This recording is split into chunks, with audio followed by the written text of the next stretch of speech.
안녕하십니까. 평신도 교회를 꿈꾸고 걸어가고 있는 황창한 성도입니다. 오늘은 또 평신도 교회에 대한 좀 이야기들을 같이 좀 나누어 볼까 합니다. 우리가 평신도 교회를 생각할 때 정말 잊지 말아야 될 것은 평신도 교회가 온전해지기 위해서는 목사라는 그 사역자도 없어져야 되지만 평신도라고 말하는 사람들의 수준도 깨워져야 된다는 겁니다. 생각이 정말 많이 바뀌셔야 돼요. 왜 그러냐면 지금까지 정말 수동적으로 많이 살아오셨잖아요. 수동적으로. 목사님이 설교하고 그 설교를 듣고 성경 공부하면 가르치고 듣고 그런 수동적인 삶을 살 수밖에 없었고, 그리고 교회 안에서 특별하게 평신도를 깨우자라는 이야기는 많지만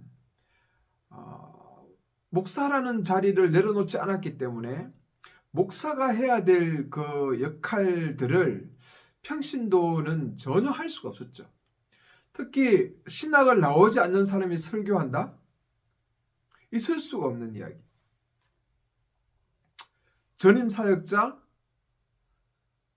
또 평신도, 이렇게 또 나누어져. 전임 사역자라는 개념도 나오기 시작하고, 목사가 우리 그 교단에서는 고신인데요. 그 교신에서는 목사가 직업을 가질 수 없습니다. 목사가 전임 사역자죠. 전임 사역자. 이런 어떤 좀 잘못된 그런 구조 속에서 평신도들이 너무 수동적으로 자라왔기 때문에 뭔가 내가 주도적으로 바뀌지 않으면 평신도 사역이라는 것은 정말 꿈도 꿀 수가 없을 거예요. 그리고 여전히 지금 교회 안에서 그냥 은혜로운 설교나 듣고 있고 주일날 그냥 교회 봉사하는 것 정도, 좀 더 잘하는 분은 성경을 배우는 분들이 있어요. 거기서 끝이죠. 그걸 사용할 데가 없기 때문에 그렇습니다. 그리고 정말 또 영적으로 많이 나간 사람들은 교회 외에 어떤 다른 단체나 선교단체나 아니면 뭐 기도원 뭐 이런 쪽으로 흘러가기도 하고,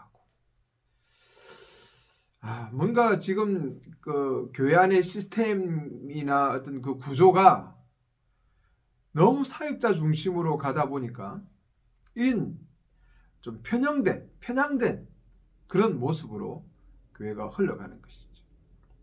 그 속에서 평신도들은 수동적일 수밖에 없는 그런 구조로 지금 갖고 있습니다. 그래서 정말 제가 저번에 항상 누누이 강조하지만 평신도들이 성경을 공부하고 기도를 간절히 하고 하나님 나라를 꿈꾸고 이런 분들이 많이 없어요. 참 만나기가 쉽지 않아요. 대부분의 사람들은 그냥 지금 시스템에 만족할걸요? 그냥 주일날 교회 오고 교회 봉사하고 그런 식으로 갈 수밖에 없어요. 그냥 그 속에서 묻혀서 그냥 그렇게 신앙생활을 해가는 것입니다. 평신도 교회 특징 중에 가장 중요한 한 가지는 이런 목사와 평신도의 기준이 없어지는 것을 지나서 평신도들이 중심이 되는 교회입니다. 그래서 그들의 은사에 의해서 교회가 움직여져 가는 것이죠.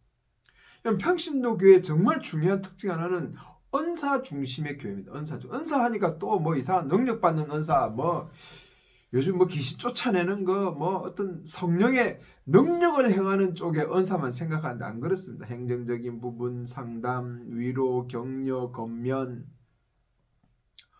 어마어마한 은사들이 있죠. 성경에 나온 은사들은 다 정의된 은사가 아니라 그 어떤 교회가 더 풍성하게 되기 위한 풀어졌던 것들이지, 뭐 로마서나 또 에베소서에 있습니까? 그 은사 자체가 그게 다 정의된 건 아니에요.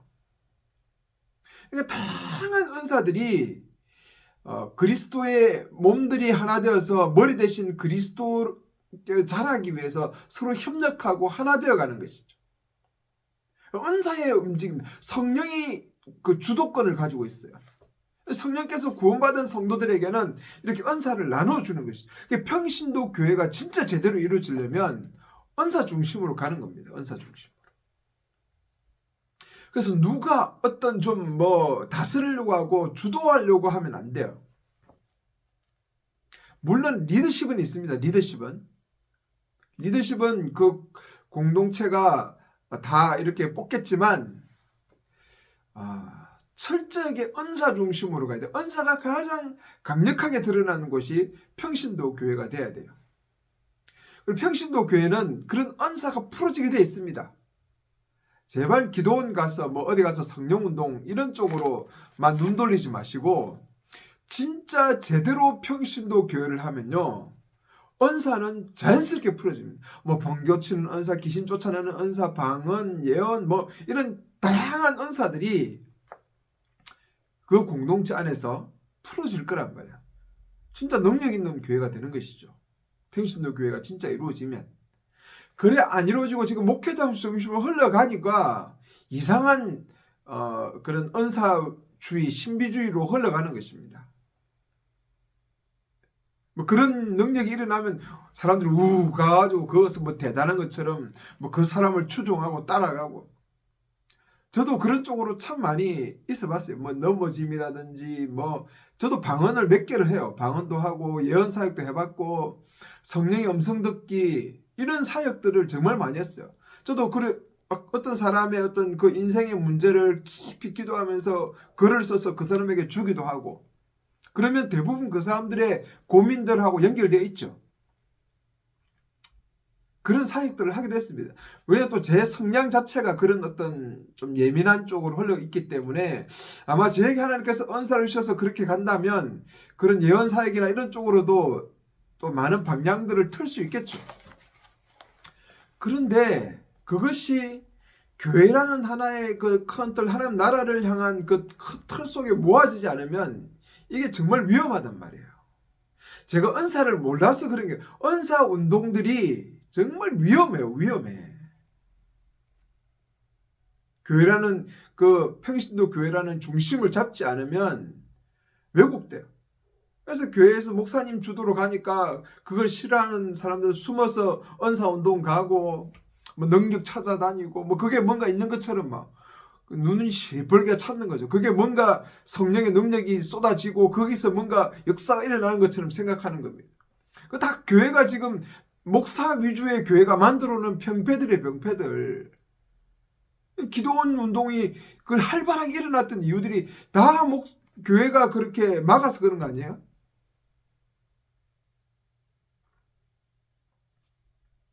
오히려 더 이런 이상한 신비주의로 흘러가게끔 조장해버린 거예요. 성도들은 또 그걸 쫓아서 찾아서 가다 또 기도 많이 하는 사람 기도하다가 신비한 경험을 하니까 그게 뭔가 있는 것처럼 생각. 내 신앙이 뭔가 한층 더 성숙되어 가는 것처럼. 그런 신앙의 성숙은 의미 없습니다. 의미가 없다는 것보다 뭔가 영적으로 큰 깊이는 있지만 그것이 교회 공동체 한 사람 몸을 세워서 그리스도의 머리까지 장성하게 해가는 부분에 있어서는 큰 도움이 안 돼요. 오히려 교만해져 가지고 말이죠. 사람 판단이나 하고 다른 사람과 싸우기도 하고 이분에게는 성령이 이런 말씀하고 저분은 이렇게 성령이 말했다. 둘이 싸워가지고 말이죠. 성령께서 이래 말했다 저래 말했다.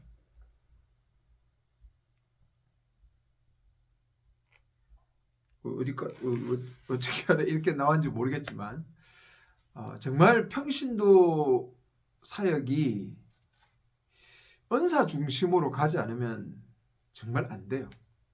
은사가 정말 풀어지고 그것이 중심이 되게끔 교회가 서 있어야 돼요. 저는 솔직하게 그런 부분들을 강하게 강조하고 싶습니다. 물론 다른 평신도 교회들을 하시는 분들은 어떻게 강하게 말하는지 모르지만 저는 은사 중심으로 가는 것에 대해서 좀 강력하게 좀 어필을 하고 싶다. 능력 은사가 아닙니다. 여러 가지 평신도들이 가지는 은사가 주도되어서 이끌어져 가야 된다라는 라는 것을 꼭 이야기하고 싶습니다. 이분은 평신도교의 특징에 또 한번 강조하지만 평신도와 성직자의 구분이 근본적으로 존재하지 않는다라고 이분은 이렇게 이야기합니다.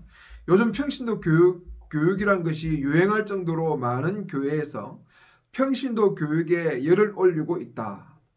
그리고 파격적으로 평신도와 사역자의 구분을 없애려고 애를 쓰는 교회도 있다.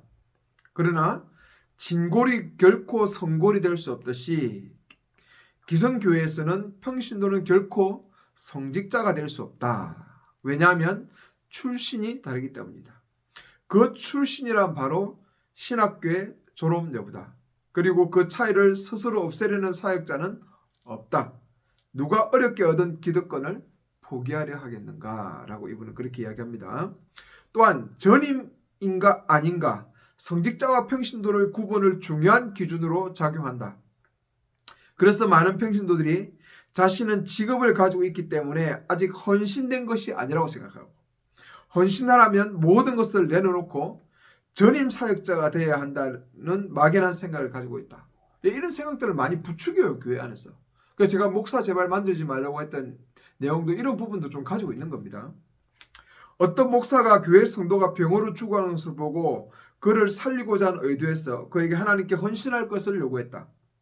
그런데 그 성도는 상당히 헌신된 성도였다. 그렇지만 그 목사는 그 성도가 세상 직업을 가지고 있다는 것이 세상 직업이라고 표현하죠. 아직 덜 헌신되었다고 생각되었던 모양이다. 그래서 그가 요구한 헌신은 모든 세상 직업을 내려놓고 전임으로 사역하는 것이었다. 그 성도는 기꺼이 그래 하겠다고 다짐했다. 그러나 그 성도는 결국 소천하였다라고 이렇게 이야기하고 있습니다. 전임 사역자. 이 말도 진짜 병폐가 있습니다. 전임 사역자. 무슨 세상 직업과 목사라는 직업이 뭔가 다른 것처럼 생각해요. 하나님의 일은 세상의 모든 것을 포기하고 내려놓고 하는 것처럼 생각해요. 이런 이원론적 사고는 정말 위험합니다. 이런 사고 하시면 안 돼요. 세상 직업, 하나님의 목사는 하나님의 일, 교회 일은 하나님의 일, 세상 일은 세상 일. 뭔가 음식점을 하고 뭘 하고 이런 것들은 세상 일. 내 직업을 가는 것은 세상 일. 뭔가 덜 헌신된 것처럼. 아니에요. 그렇게 생각하지 마세요. 모두 다 거룩한 일입니다. 직업은 다 거룩한 직업이에요. 그것이 도덕적 상식을 뛰어넘지 않는 한에서는 다 거룩한 직업입니다. 하나님의 부르심을 가진 직업이에요. 그래서 내가 원하던 꿈을 가지고 택했던 직업이든 아니면 어쩔 수 없이 주부로 하는 직업이든 아니 어쩔 수 없이 전공과는 다른 무슨 직업이든 그것은 다 하나님의 거룩한 직업이에요. 꿈을 포기했다고 해서 내가 꿈을 꾸는 대로 하지 않는다고 해서 전공대로 가지 않는다고 해서 그것이 거룩한 직업이 아니에요. 모두가 거룩한 직업. 하다못해 전공과 상관없이 내가 청소부로 가더라도 그것도 거룩한 하나님의 부르심. 내가 지금 서서 일하고 있는 그 현장이 바로 거룩한 곳입니다. 내가 그리스도인이기 때문에. 이해되시죠? 내가 그리스도이기 때문에 그리스도인으로서 하는 그 모든 일들은 거룩한 것입니다. 사역적 그 어떤 단계를 도덕적인 단계 속에서는 충분히 우리가 하면 안 되겠지만 그 도덕을 안에서는 도덕적 율 안에서 하는 모든 직업들은 다 거룩한 것이에요.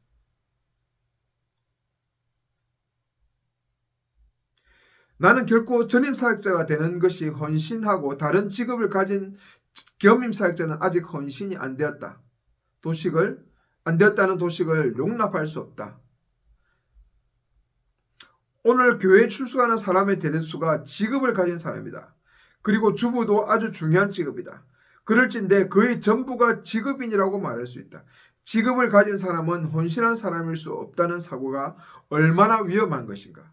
그것은 세상 직업을 저급하고 세속적인 것으로 취급하는 이원적 사고방식에서 나온 것이다. 헌신이란 단지 전임이냐 아니냐의 문제가 아니다. 사도 바울은 헌신이 무엇인가를 잘 말해주고 있다. 그런즉 내 상이 무엇이냐? 내가 복음을 전할 때 값없이 전하고 복음을 하여 내게 있는 권을 다 쓰지 아니한 것이로다. 하늘에 상이 있는 헌신이란 내 권리를 포기하는 것이다. 만일 목사가 전임 사역을 하면서 봉급을 받지 않는다면 나는 헌신이라고 말하겠다. 그러나 받을 것 다 받고 사역하면서 단지 전임 사역을 하였기 때문에 헌신이라고 말하는 것에는 도저히 동의할 수 없다. 그것은 직업일 뿐이다. 헌신은 다른 의미에서 찾아야 한다. 목사직을 가진다는 사실이 곧 헌신이 아니라는 것이다. 라고 그렇게 이야기하고 있죠.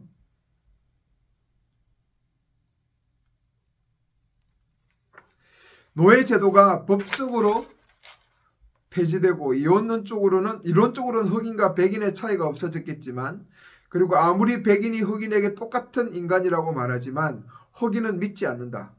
그들은 언제 그것을 믿게 되느냐 하면 자기와 같은 노예의 흑인이 백인의 자리에 앉아 있는 것을 보고 비로소 그들은 차별이 철폐되었다고 생각하게 된다. 평신도 교회는 바로 그러한 이론을 실제적으로 만들기 위한 교회다.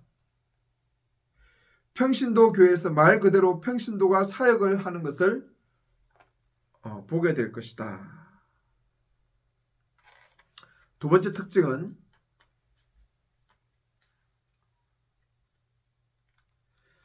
모든 그리스도인이 주 예수의 종이 되어 자신의 은사를 따라 봉사한다. 이분도 은사 강조하죠. 오늘 평신도와 사역자의 구분이 뚜렷한 가정교회 모델에서 평신도 사역의 한계가 그어져 있어 그가 아무리 오랜 신앙생활을 해도 그 한계를 넘어서지 못한다. 목사님은 주의 종이지만 평신도는 주의 종이라는 말을 감회하지 못한다. 자신을 주님의 종이라고 표현하지 못하는 것은 결국 신앙생활을 적당히 해도 된다는 오해를 불러일으킬 수 있다. 이 글을 쓴 이분이 내가 대학 다닐 때 열심히 성경 공부하는 것을 보고 우리 가족들은 이렇게 질문하곤 했다. 내가 목사냐? 왜 그렇게 성경을 연구하지? 도대체 성경을 연구해서 어디에 써먹겠다는 것이냐? 그들은 교회 모두 열심히 다니는 사람이었다. 그들에게 있어서 평신도란 성경을 연구할 필요가 없는 사람들이었다. 평신도에 대한 잘못 개념은 적당히 신앙생활하려는 경향성을 낳게 한다. 이게 진짜 지금 평신도들의 문제입니다. 적당히. 평신도는 주일날 교회 출석하면서 11조하고 적당히 봉사하면 모든 의무를 다한다고 생각한다. 그것 이상으로 하려면 신학교를 가서 목사가 되어야 한다고 믿고 있다. 그러나 그것이 얼마나 비성경적인가. 모든 그리스도는 열심히 성경을 연구해야 한다. 네. 이게 진짜 중요한데 이걸 적당히 하게끔 만들어버려요. 지금 이 평신도 교회가 아닌 교회들은. 목사 중심의 교회는 그래요. 베드로서 3장 18절 오직 우리 주 곧 예수 그리스도의 은혜와 저를 아는 지식에서 자라라. 영광이 이제 영원할까지 저에게 있을지어다. 모든 그리스도인은 예수님을 아는 지식에서 자라야 한다. 성경을 읽지 않고 어찌 그들이 아는 지식에서 자랄 수 있단 말인가. 평신도에 대한 잘못된 개념들이 평신도로 하여금 영적으로 성장하려는 의욕을 꺾어놓는다. 아무리 성경을 많이 알고 성령이 충만해도 그는 영원히 평신도일 뿐이다. 언제나 사역에서 소외될 수밖에 없다. 결국 그는 오직 사역할 자격을 얻기 위해 신학교의 문을 두드리게 될 것이다. 서울 제2대학의 이모 교수는 대학생 선교사역을 훌륭히 한 분이었다. 그러나 평신도로서 사역의 한계, 여기서 한계란 활동 영역의 제한을 의미한다. 봉착할 수 없어 신학교에 들어갔다. 신학을 졸업한 후 그는 고백하기를 신학교에 들어가서 특별히 새로운 것을 배운 것이 없다고 했다. 단지 목사의 자격을 얻음으로써 보다 넓은 사역을 할 수 있기 위해 들어갔다고 했다. 와, 이게 지금 문제입니다, 진짜. 이런 사람이 진짜 많아요. 목사가 아니니까 사람들이 교회를 개척한다? 목사가 아니니까 교회를 하면 사람들과 같이 할 수 없다고 생각해요. 이 개념이 얼마나 비성경적인데 이렇게 훌륭한 분도 이런 생각에 사로잡혀서 신학교를 갔다니까. 하나님의 그 엄청난 영광스러운 쓰임의 그 자리를 포기해버렸다니까요. 자기 스스로. 이 얼마나 멍청한 짓입니까? 이렇게 신학을 한 사람이 정말 많아요. 목사하려고. 하나님 사역을 더 헌신적으로 제대로 넓게 하려고. 이 평신도가 중심이 되어서 이 시대 하나님의 나라의 완성을 이루어야 될 그 하나님 나라의 구속사를 안다는 분이, 구속사를 공부하고 지식이 있다는 서울대 모 교수님이 이런 결정을 한다니까. 이런 결정을. 진짜 참 안타깝습니다. 그러나 내가 생각하건대 그가 신학교에 들어가면서 그의 사역은 오히려 후퇴했다고 생각한다. 저도 동의합니다. 이 말에. 후퇴한 거죠. 하나님의 엄청난 능력으로 쓰임받을 사람이 안 되는 거죠. 제가 목사이기 때문에 지금 쓰임을 못 받다고 그래 이야기하잖아요. 그걸 제가 깨달아 버렸어요. 목사이기 때문에 제가 평신도 사역이 실패했다니까요. 제가 처음 개척해서 했던 그 교회가 실패한 이유가 제가 목사이기 때문에 실패했어요. 이걸 알았을 때 얼마나 제가 가슴을 쳤는지 몰라요. 목사가 되고. 제 원래 꿈이 목사였다니까요. 어릴 때부터. 그럼 목사가 되었어요. 목사로 살아왔어요. 저는 그것이 하나님을 위해서 엄청난 일이라고 생각했고, 그래서 눈물도 흘렸고 감격하고, 나같이 이 못난 죄인이 이런 거룩한 하나님의 그 사역, 이 전임 사역이란 이 엄청난 것을 감당했다고 감사했어요. 눈물 흘렸어요. 그때 저와 지금의 제가 뭔가 하나님을 향한 열정이 달랐을까요? 하나의 지식이 모자랐던 지식이, 알미 잘못된 거죠. 알미. 저는 목사라는 이 직업이 하나님 나라를 이루는 틀에 있어서 방해거리라는 것을 몰랐다니까요. 저는. 그걸 알았을 때 얼마나 제가 충격을 먹었겠습니까? 제가 왜 목사직을 내려놓고 지금 이렇게 일을 하면서 힘든 노동을 하면서 이렇게 흘러가겠어요?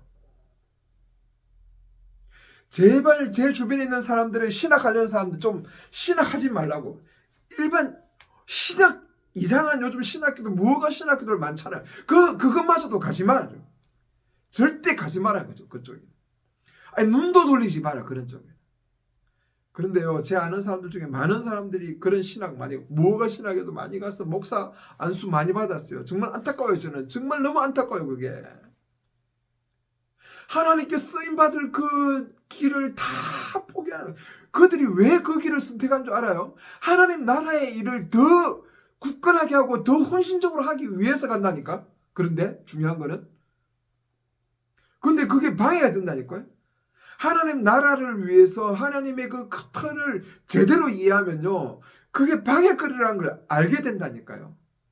그런데 성경을 너무 개인주의적으로 풀어가지고 지금 이런 교회 안에서의 성경을 보는 눈을 가지고 보니까, 그럼 목사가 돼야 자기가 하나님께 더 충성되게 하겠고, 사람들도 알아주고 사람들도 인정해주면서 뭔가 하나님 사역에 더 문이 열릴 거라 생각한다니까. 아니요. 문이 닫힙니다. 여러분, 신학을 하지 않는 사람들을 기뻐하십시오. 신학의 식자를, 신학교, 어떤 무허가 신학교에 가지 않는 사람들을 기뻐하십시오. 하나님께서 당신을 주인공으로 쓰실 겁니다. 깨닫기만 하면. 정말 깨닫기만 하면. 하나님 나라의 구속사의 그 창세기부터 요한계시록까지의 그 큰 흐름, 성경의 그 구속사적인 흐름, 하나님 나라의 큰 틀을 깨닫기만 하면 그 사람은 정말 하나님께 쓰임받을 수밖에 없어요. 정말 저는 너무 안타까워요. 목사, 내 꿈이 목사였는데. 그때도 정말 진실하였고 지금도 진실해요. 그때도 하나님을 얼마나 사랑한다고 말했어요. 근데 깨닫고 보니까 그게 하나님 나라를 방해했더라고요. 제가. 아직도 이걸 모르는 수많은 사람들은 그들이 왜 그리 열정적인지 알아요? 하나님을 사랑하기 때문에, 하나님을 위해서 그런다니까요. 정말 이게 미칠 짓이죠. 여러분, 바리새인들이 왜 예수님을 그렇게 죽이려고 했는 줄 알아요? 바리새인들이 왜 그렇게 열정적으로 신앙생활한 줄 알아요? 하나님을 사랑하기 때문에 그랬다니까요. 와, 진짜 똑같지 않아요? 정말 똑같은 흐름 아니에요? 그들이 그렇게 예수님을 죽일 수밖에 없었던 이유는요, 하나님을 정말 사랑했기 때문이에요. 사랑했기 때문에. 깨닫지 못하면, 바로 알지 못하면, 그 하나님을 향한 열정과 사랑이 하나님을 향해서 저항하고 반대하는 세력의 큰 물줄기에 서 있을 수밖에 없다는 것. 여러분은 그렇게 생각하겠죠. 나는 하나님을 위해서 정말 하나님을 사랑하기 때문에 눈물 흘려요. 감격해요. 눈물 흘려서 찬양하고 정말 내 이 모든 헌신을 하나님께 드리겠다 하고, 어떤 분은 선교사로 헌신하고 실제로 정말 낮은 곳에 가서 섬기는 분들이 있어요. 그러나 신학교를 나온 목사로서는 그분은 하나님께 크게 쓰임받을 수 없어. 오히려 방해가 될 수밖에 없어요. 지금 이 교회 시대, 마지막 하나님 나라를 완성하는 이 교회가 주인 되어서 그리스도의 몸으로서 머리 대신 그리스도를 세워가는, 교회가 하나님 나라의 최전선에 서 있는 이 하나님 나라의 표지로서는 안타깝지만 그래요. 그러나 그들은 그걸 깨닫지 못한다는 것이죠. 그리고 그 교회 안에 있는 평신도들은 이렇게 수동적으로 될 수밖에 없어요. 아, 그거는 목사님 일이고. 그렇죠. 그래서 요즘 교회들이 얼마나 많이 장로들하고 목사 싸운 줄 알아요? 장로들이만 할 게 없으니까 목사들만 건드리는 거예요. 그리고 목사는 너무 지나치게 일이 많아요. 무슨 일, 저일, 요일, 목사가 무슨, 그것도 사람인데 목사를 신성시하니까, 뭔가 하나님의 종처럼 생각하니까 목사는 그래도 되는 줄 알았다. 우리 부모님은 그래도 되는 줄 알았다고 생각하듯이, 엄마는 정말 짜장면을 싫어하는 줄 알았다고 하듯, 어떤 노래의 가사처럼 짜장면을 정말 먹고 싶어서지만 아들을 위해서 그렇게 포기하는 그런 부모처럼 목사는 그래도 되는 줄 알았다고 생각하는 사람들이 많아요. 목사도 인간인데. 정말 목사도 인간이에요, 인간. 그 이상 아닙니다. 뭐 신령한 사람, 영적인 사람, 뭐 대단한 사람, 주의 종 아니에요. 인간이에요, 인간. 똑같은 인간입니다. 오늘 정말 또 많이 좀 길어졌는데, 그렇게 목사를 패닉시켜서 교회들이 싸우고 지금 난리예요. 뭐 교회들이 많이 싸울 거예요, 아마. 네, 목사를 신성시하고 목사 중심의 교회를 흘러가니까. 그럼 목사 장로 세워놓고 둘이 싸우고. 정말 평신도 교회가 사라져가고, 평신도들은 이런 수동적으로 살 수밖에 없을 거야, 아마. 네. 빨리 정말 온전하게 하나님 나라를 세워갈 수 있는 평신도 교회가 서기를 원하고, 신학의 어떤 신학교도 가지 않은, 불법 신학교든 뭐 온전한 이런 정규 신학교든 가지 않은 그 사람이 이 하나님 나라에 대한 이 큰 틀을 깨닫는 순간에 그분들은 정말 좀 크게 이 마지막 시대에 쓰일 수 있다라고 생각합니다. 성령이 기 있는 자들은 성령께서 하시는 말씀을 정말 온전히 들었으면 좋겠습니다. 또 다음에 또 나누도록 하겠습니다. 감사합니다.